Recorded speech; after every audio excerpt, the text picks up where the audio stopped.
I wanted to talk about female pleasure. And it's not something I've been talking about for a little while now. Why have I not been talking about it? One of them was I was feeling like it was attracting a certain type of guy when I was talking about female pleasure that I just didn't feel like I wanted to talk to, you know, at that time. But this is specifically aimed towards a female audience, although males are more than welcome to, you know, be present and listen and learn, because I think you guys can learn a lot from it that you can both apply to yourself and to any female lovers or male lovers or whatever kind of lovers that you have, you know. Yeah, I mean, let me just start a little bit with my own journey of sexual pleasure. You know, I grew up in this sort of like hardcore Christian family where they didn't even want to admit that babies came out of vaginas, you know. And when you think about that, you know, parents and so on that don't want to admit that babies come out of vaginas, you know, and the whole process, you know, like we're told God is a man and that a woman was created out of the ribs of a man. You have all ridiculous things, you know, that someone could have conjured up, you know, and not that man came out of the vagina of a woman, and not that life comes out of a vagina, and that thing that's treated as a dirty thing, you know, by so many people for so many generations has been, you know, reviled and defiled and so on, you know, that this is the portal to life, and that through this mysterious process, which to some extent science understands, but only to a limited extent, you know, through this incredible portal and through the body of a woman and a human female, or a female of any species, in fact, that new life is birthed out into the world. And it's just an incredible thing that our bodies are capable of this. I mean, there's a few things, two things I feel like is really incredible. I could say three things. One of them, I suppose, is orgasms. Another one of them is female ejaculation is pretty incredible. And just the whole process of giving birth to a baby is just something else as well, you know. And that's another thing that we're being taught and groomed and told that, you know, it's going to be awful. This is what everyone's trying to tell you right from the beginning when you find out you're pregnant. It's going to be so awful. And I just think there's a very, very strong link between that and female pleasure, and the fact that, you know, it's coming out in mainstream magazines, 80% of women are not having internal orgasms. Now, I wrote a post, and maybe some of you have come from my post today, and you saw my post today where, in fact, the last couple of days where I've been saying, you know, don't touch the clitoris, right? Which, you know, if you go on Instagram and you look at most kind of mainstream sex coaches, they'll just be saying these things like, oh, all these men don't know where the clitoris is, you know, which is complete rubbish, because most men do know where the clitoris is. And if they don't know where it is, honestly, they don't probably need berating. They probably need, you know, loving guidance how to do it, you know. But the point is that the clitoris is not actually the center of female pleasure. Okay, sure, it's right there on the outside and it's easy to get to. So if you're looking on a superficial level or like a kind of beginner's level at female pleasure, okay, clitoris is right there, right? And I mean, there's quite a few cool things about the clitoris, by the way. I'm not out and out dissing the clitoris. For example, my hand goes right bang on my clitoris, and so does yours probably, in fact, you know, and that's pretty amazing and pretty cool and pretty incredible, you know, just the fact that our hand naturally just rests there by the clitoris. And I do remember when I was going through a stressful time as a teenager, just having my hand resting on my clitoris when I was trying to go to sleep, and it having this big like calming effect on my body without me actually understanding like what was masturbation or anything like that. You know, it was just a relaxing feeling for the whole body. Now, Taoism and Tantra recommend that in partnered sex, presumably a woman with a male, although it can be a woman with a woman, for sure. In fact, just to clarify on this, it seems that in ancient China and Taoism, it was considered quite normal for women to have sexual experiences together as well. So just to know, this is not exclusive to male and female partners, but I suppose, there's a much higher percentage of orgasm amongst lesbian couples, presumably because there's a better understanding of each other's bodies, whereas a lot of this problem is coming with a male partnered with a female, right, who may just have the understanding of his own sexuality in terms of kind of putting on a porno or really quick jerk off to just ejaculate, which is obviously setting up a terrible example for any kind of like partnered sex.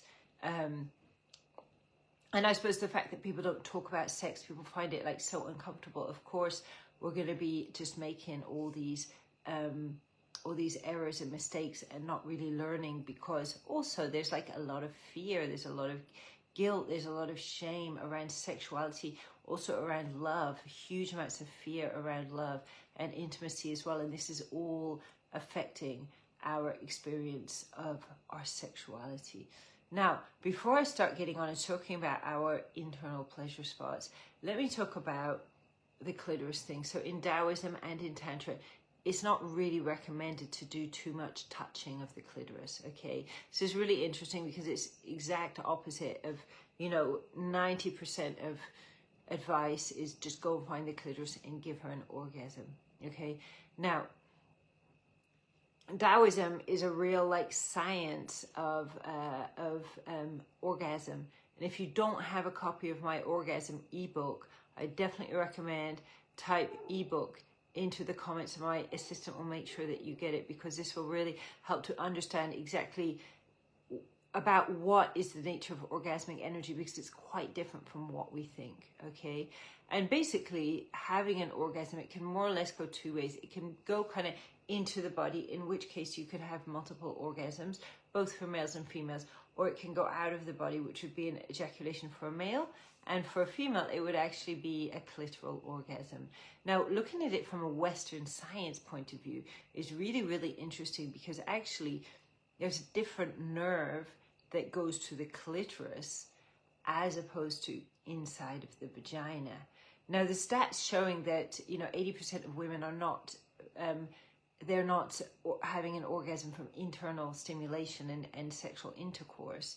Obviously, that's talking about stimulating the inside of the vagina, which is classically somewhere where women are just nowhere near the potential of the sensitivity and pleasure they can actually experience. Because when the vagina is really activated, for example, just putting a penis in and not moving is completely fine. You don't need a big thing ramming in backwards and forwards to feel something.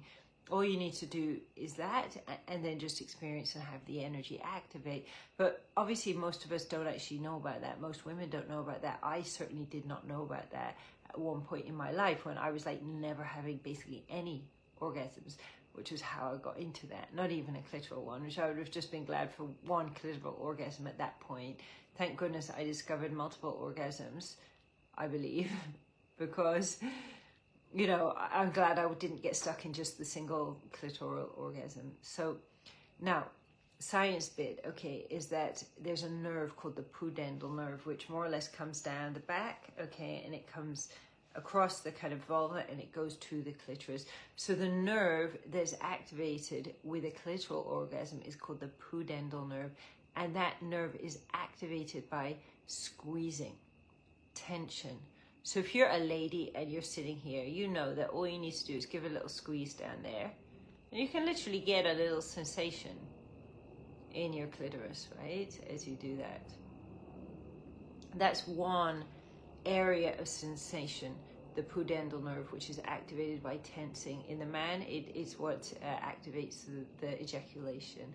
Now, in the woman, inside, internally, there's other nerves. There's the pelvic nerve. There's even the vagus nerve, which seems to come right down into the cervix, interestingly enough. Now, those nerves are activated by relaxation. So, if you begin and you have a clitoral orgasm, you probably won't feel anything inside, because the tension means that inside it's not working for pleasure, right? And I will just add, as a body worker as well, who does, like, I do Karsai massage, tantric massage. When a woman is having like a lot of tension inside of her pelvis, you can feel the difference of just, people talk about lumps and tension, and that's true as well. But the whole, the texture of the skin inside of the vagina really changes and loses its sensitivity to pleasure, because what happens is it gets actually blocked and filled up with a kind of something like blocked lymphatic. In Karsai we call it like sedimentation, and men get the same thing as well, basically. So ultimately here, what we're talking about, and the reason I said in that post today, not the clit, is because when we go for the clit, it's kind of like the clit is greedy and it sucks all the energy and all the pleasure out of the rest of the vagina, if you want to look at it that way, you know, or you can look at it, name the nerves and so on, you know. Well, many women will then say, well, I don't feel much other places, and many women don't. But that's not a natural state to be in. This is a state of being like quite blocked, actually, when we can't feel, you know, I mean, the entire vagina is capable of incredible pleasure. You know, the outer labia, the inner labia, the area around the entrance of the vagina. These are all very, very orgasmic areas that you should be able to orgasm just from gentle strokes, just over these parts of the external vagina. The same with the internal vagina. It also has a lot of different pleasure spots. Also has these reflexology areas as well, which relate to the different organs and the emotions. Interestingly enough, meaning that when we have certain emotions that we repress in our bodies, which we as women, we do a lot of, especially anger, these emotions start living and taking up occupation inside the vagina and literally affects our ability to have pleasure. Now, my opinion, if we were having sex in the way that probably, you know, human beings living in nature who were not going through all the stresses and they hadn't been indoctrinated by a sex negative society like us, would have sex very, very differently, and it would be very, very gentle, extremely, extremely slow. None of the hard pounding backwards and forwards that's kind of, you know, demonstrated to us in porn and on Hollywood and so on and so forth, which of course you're going to do that if you're losing your sensitivity, you're losing your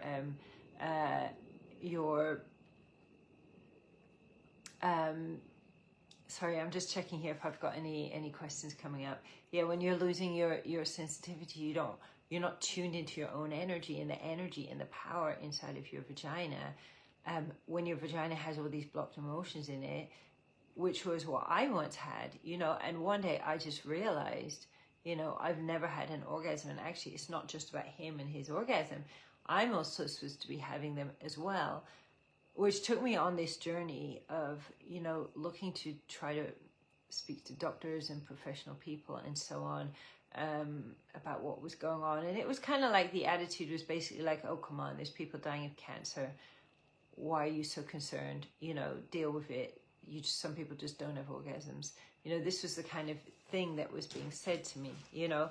And I think so many of us women are told things, you know, that are kind of like just writing off the importance of our sexuality and our pleasure to our own body. And actually the way that, you know, this is not just about us getting off, you know, in the way that our society thinks.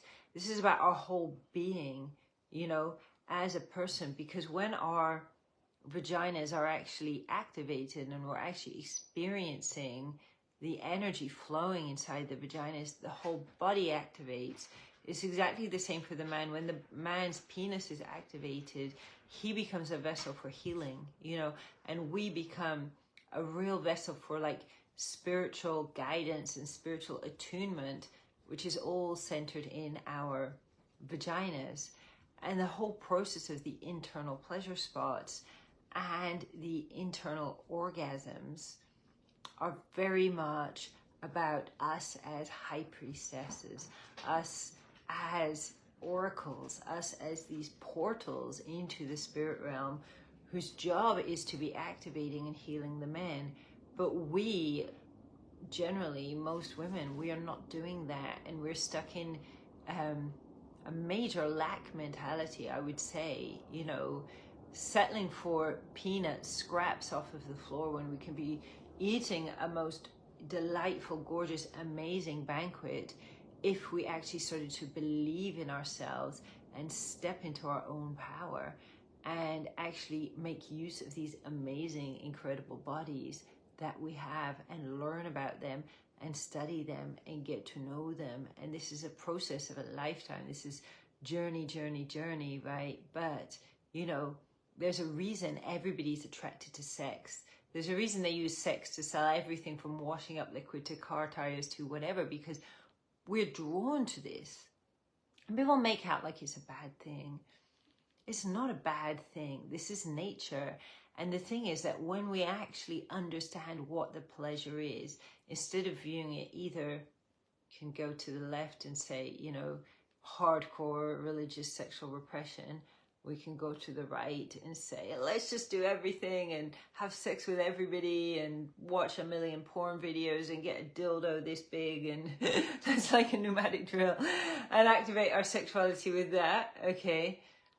You know, and many people will swing from one side to the other, backwards and forwards, you know, especially those trying to be over here, you know. This is why you get so many of the people trying to repress the sexuality, doing sex offenses and swinging backwards and forwards. But when you actually come into this place in the middle and you slow down and you pause and you really, really feel the energy, and it stops becoming this kind of frenzied rush to release this buildup of tension in the body, and it actually, you just start to like open your consciousness and start to explore.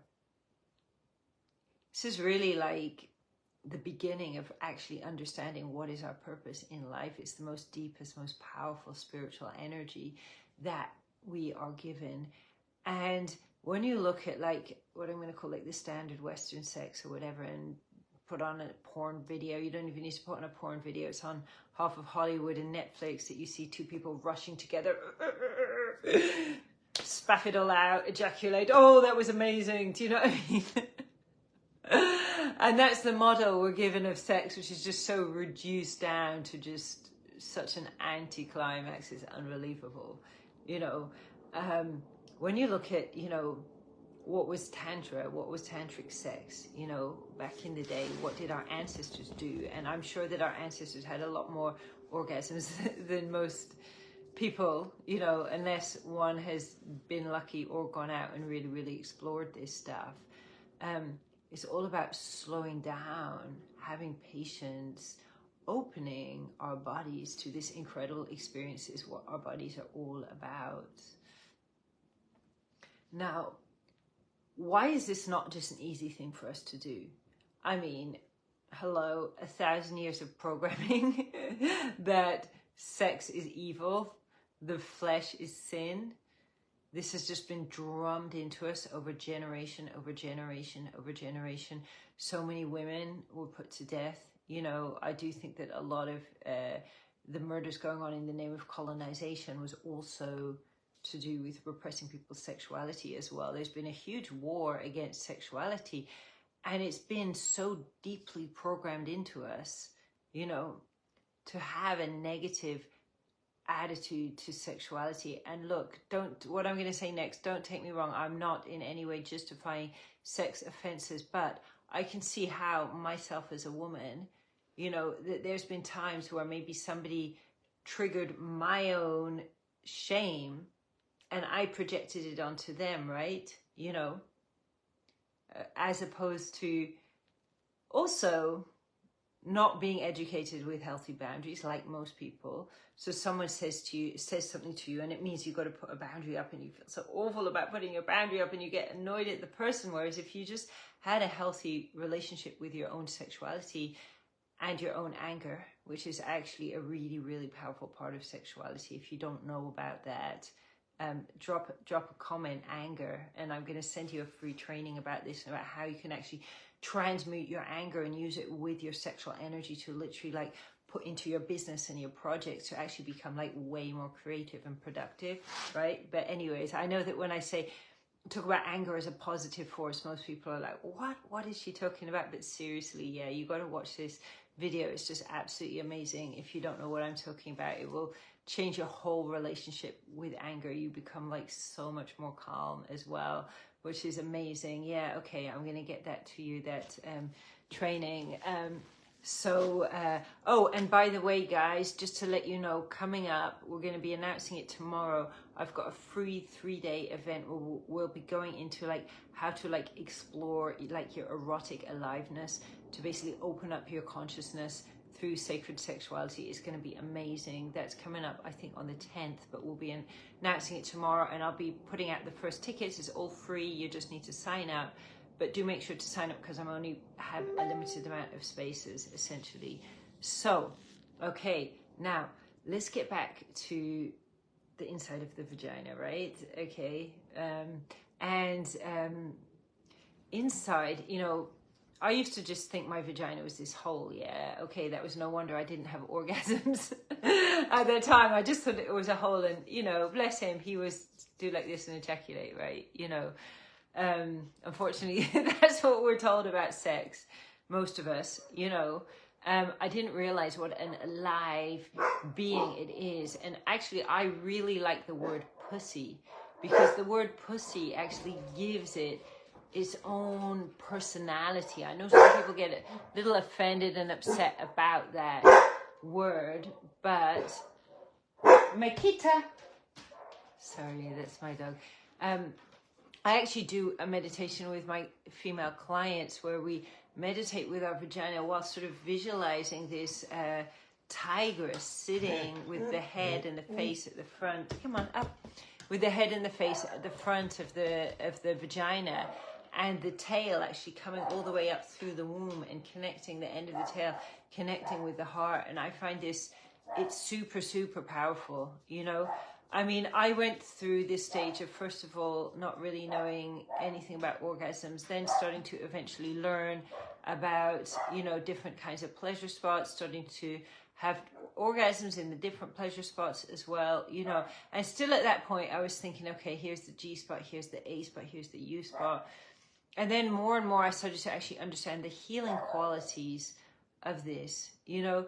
But eventually it got to the point where I was just like, realizing that, you know, this is a portal into the divine, you know.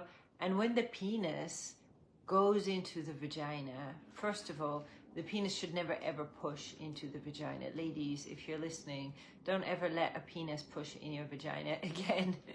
The vagina is quite capable of dragging and sucking and pulling it in when it wants it. You know, you just need to lie together, relax, be comfortable, feel sensuality and eroticism, and it just happens on its own, you know. But once it's gone through this process, which can sometimes be really dramatic, because sometimes I find my vagina just grabs my partner and just sucks in like that. Other times it's more of a slow, you know, entrance. But what happens is that when it happens in this way, it actually is activating all the muscles of the pelvic floor, which are 16 different muscles and tendons. Actually, it's not just one muscle, it's a whole set of different muscles. And then it's doing this sucky thing that's actually really, really good for the health of your vagina, you know, physically. It's also way more pleasurable for both of you. But last of all, you know, it's just activating, you know, everything is activating all those spots. And if you look at the diagrams of the genital reflexology, if you don't know about the genital reflexology, please type reflexology in the chat so I can make sure that you get this worksheet I have that will explain to you in quite a lot of detail how it all works, right? But when the penis is just fully in the vagina and you're not moving and you're relaxing and you're breathing together, you know, and for the guy, many guys, it can be a huge thing to get into this place and get into this state, because there's so much emotions that come up for men around sex that we women, we really are not aware of. And I've just been becoming more and more aware of the way that so many men enter into sex, perhaps feeling like some kind of a pressure, you know, societal pressure or whatever. A lot of them, they're not going into it, you know, feeling 100% into it.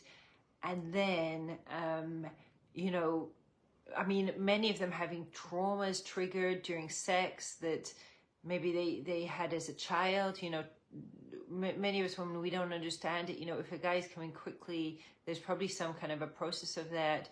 You know, also, it's like so much emotions come up for the guys. And this is why they do this bang, bang, bang, bang, bang, in and out, and then just come, most guys, because there's so much emotions. It's like they just want to run through. It's like they're going into this dark alleyway full of all these ghosts and monsters, and they just want to run through because they just don't know how to deal with it, and they don't know what to do with it, you know. And women, we can be the same, or we can just shut down and just be like, you know.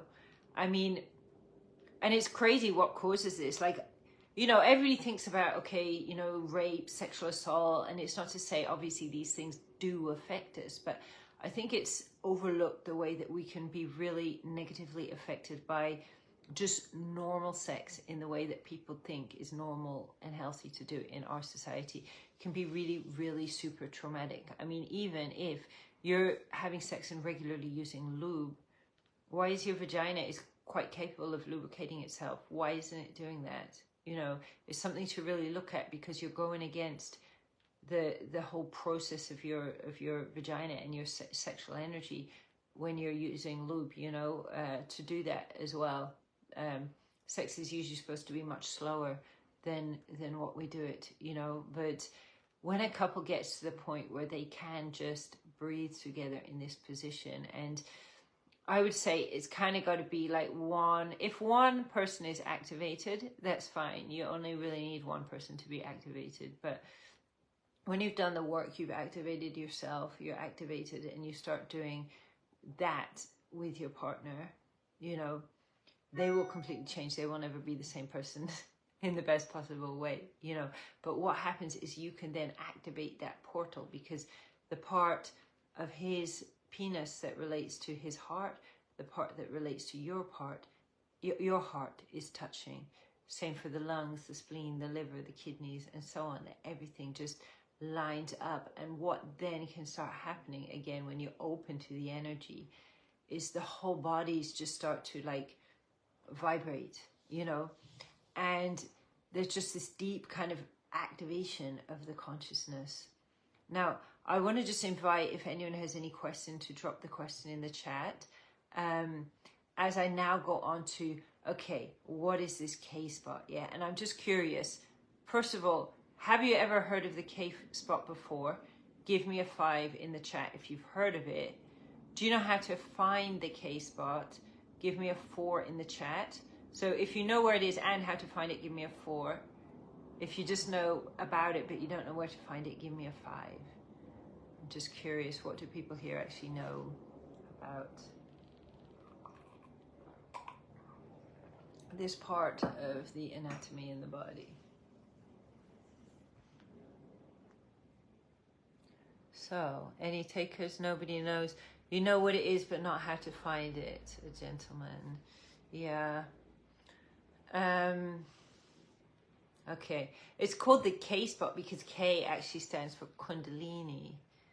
And it's basically situated where pretty much at the tip of your coccyx, of the woman, right? And I will just say that it is a part of the body where you need to be so careful. I mean, I've done a lot of different body work courses. I've practiced a lot of body work, and that tip of the coccyx is like,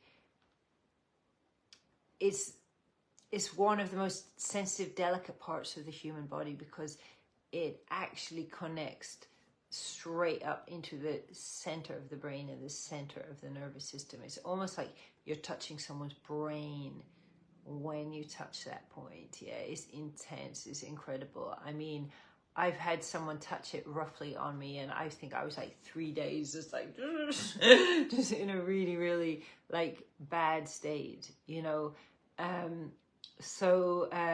The first thing is, like, it is super important, like, to learn to be like really gentle with these points. And many people think that you know, to activate these points is all about using pressure, you know. I think that the overuse of pressure is probably a major reason why most people don't know about these points.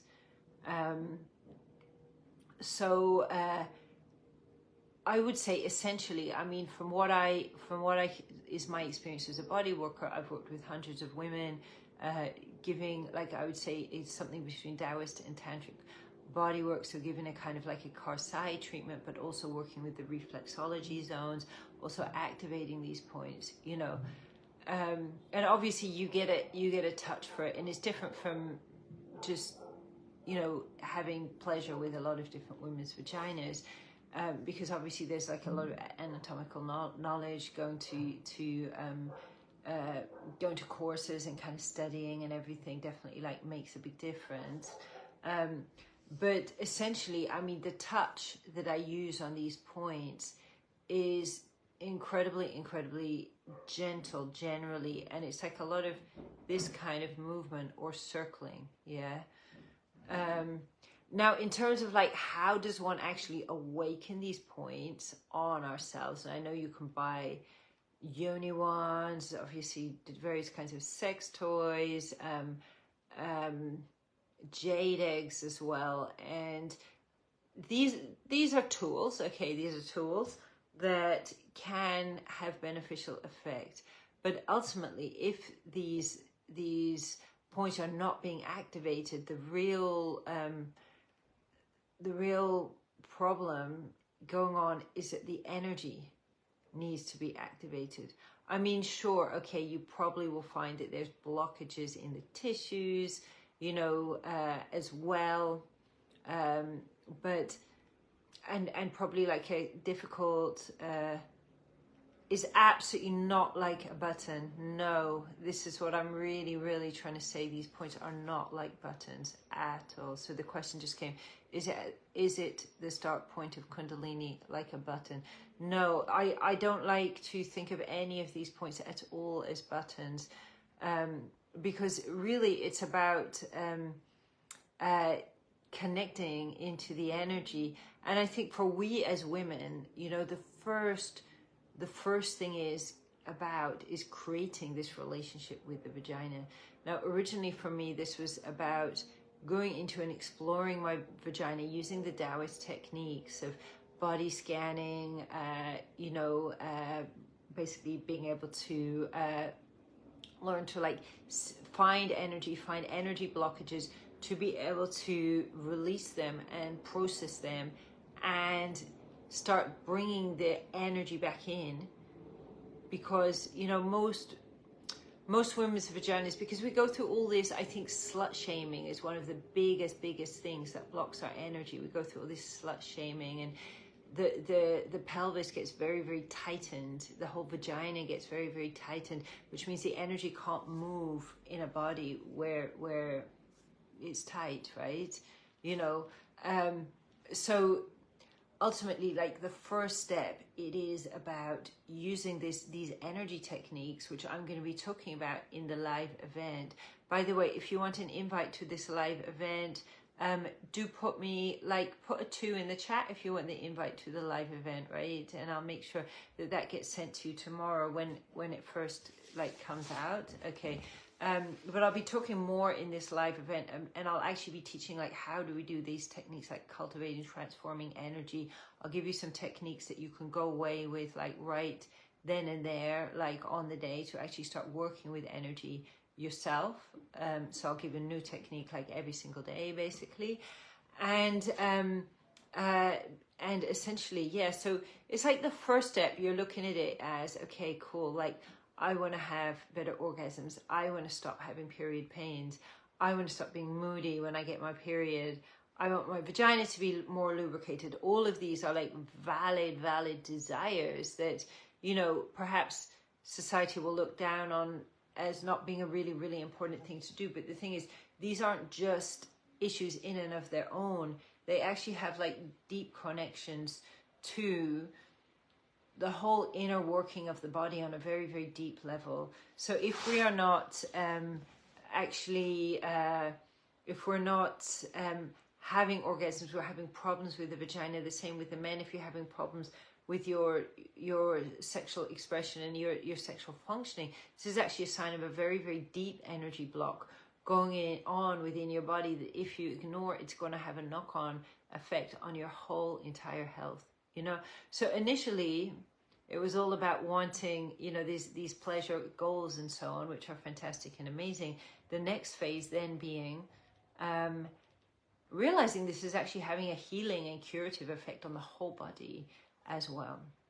And then the next stage, the next level, going into actually understanding this is more than just, you know, curing my body. This is giving me creativity. This is activating and opening my vision. This is literally opening and expanding my consciousness. Suddenly all the colors are more amazing. I'm starting to see all the interconnectedness of everything, you know, on such a deep level. And then what we are then, you know, to those other people around us, which of course are important to us, you know, the way that we can then start to actually be an activated person that's literally like a portal of, you know, I'm going to say like spiritual energy in the physical dimension. Because ultimately, if you look at what are the bodies, what is a human body, a physical human body, what are we as sexual beings, what are we as carriers of orgasmic energy, this is about bringing into the physical, and the physical in and of itself is beautiful and it's perfect and it's amazing, and we are here to experience being physical beings in the physical dimension. Yet when we are able to start really deeply taking these downloads in and into our bodies and into our beings, this is all about the activated state of our vaginas, right? And the KSpot is amazing because on a deep level, once the KSpot can be activated, and once that it is activated, it's like that there is a opening up of your whole body, you know, on such a deep level. You know, by the way, when I teach this with my clients, we go through like quite a process. Now we spend like almost several months before we actually, you know, before we actually go into using, like, for example, a jade egg. I want the clients to really, really be able to know how to work with the energy, because so many people say, oh, I tried it, jade egg, I put it in, it didn't really do anything. Well, of course it won't do anything, because it's just a tool to help you work with energy when you already work with energy. If you don't already work with energy and you just put it in, of course it's not going to like really do too much, you know. But it actually has, you know, because of the opening, relaxing effect that it has on the whole pelvis, the whole body, in a sense, it actually has the ability to even heal cysts in the ovaries, menstrual problems for sure, even fibroids in the uterus. These are all tensing in the area around the womb and the sexual organs. Of course, we're going to do that because of the way we're taught to kind of view and think and look so negatively at them. Yeah, the KSpot, and I'm talking about activating the KSpot, you know, when we, I think specifically when we learn to activate it on themselves, because honestly, when I was never having any orgasms, I don't think any man could have done anything to make me get them. You know, that was something I needed. That was about my process of getting in touch with my femininity and really taking control of my erotic energy as my personal power. So if there's any more questions people have, last chance to stick those in the chat. But I want to just say, if you're curious to know more about this, I do have a training I did more or less on this topic of why not the clitoris and why other parts of the vagina, right? I'm going to give like 3 copies of it out for free. It's like a training. It's actually worth like £300.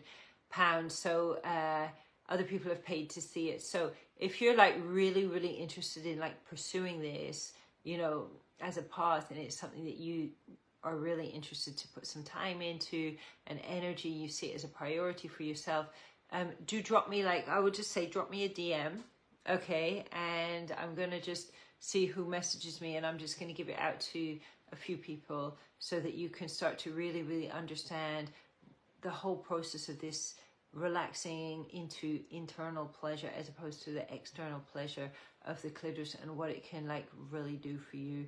And of course, if you want to know more about what I'm talking about, again, reach out. If you're too shy to type something in the comment, yeah, just drop me a DM. That's absolutely fine. And I would like to just wish you the remainder of your weekend is going to be really beautiful, I hope. And don't forget to breathe, because that's where it all starts. Bye.